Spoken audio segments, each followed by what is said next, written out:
Graduation speeches are usually pretty predictable, right? They're full of hopeful messages and warm wishes. But what if one of the most powerful legal figures in the entire country stood up and wished you misfortune? Well, today we're going to dive into a speech that does exactly that, and it completely flips the script on what it means to live a good life.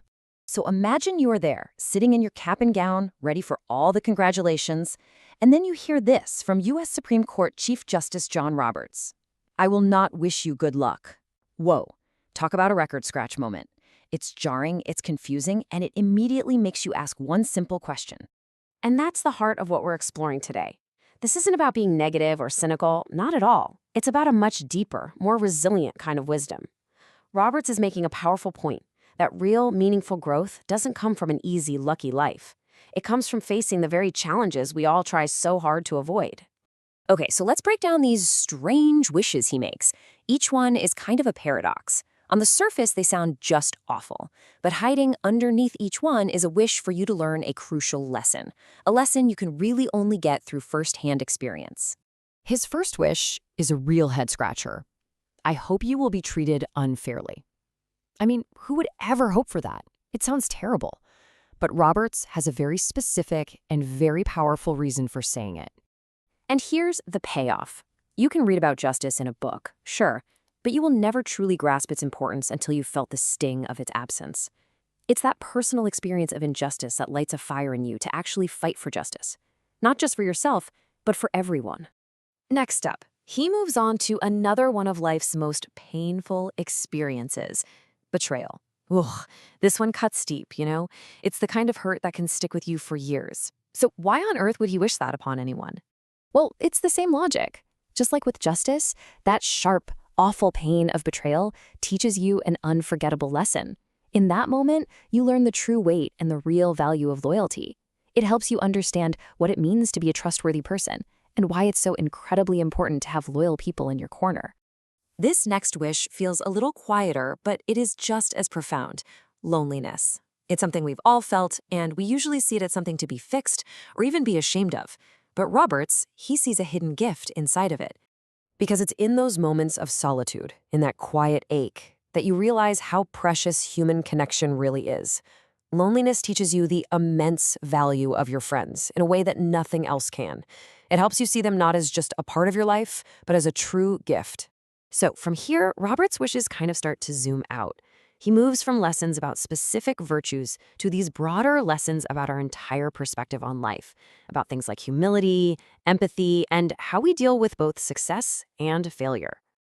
And here it is, his most direct and shocking wish.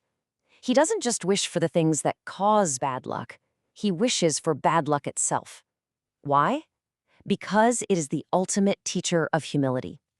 And the lesson here is so important. When you acknowledge that pure luck, both good and bad, plays a role in life, it forces you to look at your own wins a little more humbly. Your success isn't only because you worked hard. And just as importantly, it helps you see other people's failures with more compassion, because you realize their situation might not be entirely their fault either. He even uses an example from sports that we can all relate to. We all know losing is part of the game, but he wishes for something very specific. That stinging feeling of losing to someone who then gloats about it. Yeah, it's a bitter pill to swallow, for sure, but it is the fastest way to learn why being a good sport, why showing grace when you win, actually matters. And he rounds things out with these last two powerful pairings. The experience of being ignored, of feeling invisible, that teaches you the deep importance of truly listening to other people. And experiencing pain, whether it's physical or emotional, well, that's basically the curriculum for learning compassion. It's how we learn to understand what another person is going through. So what is the ultimate takeaway from all of this? This is where Roberts brings his whole speech to a really powerful conclusion. He reframes all these wishes not as things that might happen, but as things that will happen.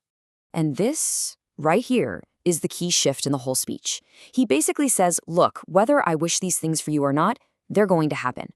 Unfairness, betrayal, loneliness, failure, these aren't just possibilities, they are inevitabilities. They're part of being human. So the real challenge isn't trying to avoid them. The real challenge is what you do when they arrive. And that is the core idea. The misfortune itself has no real value. It's just pain. The value, the growth, the wisdom, all of that comes from your choice. It's about your ability to look right into the heart of a difficult experience and pull out the lesson that's hidden inside. That is the choice that truly defines your character. So, the speech leaves us with this final, powerful question to carry with us. It's not about wishing for bad things to happen. It's about having the courage and the wisdom to find the good in them when they inevitably do. It asks you to look back at your own challenges, at your own misfortunes, and ask yourself, what was the message there for me?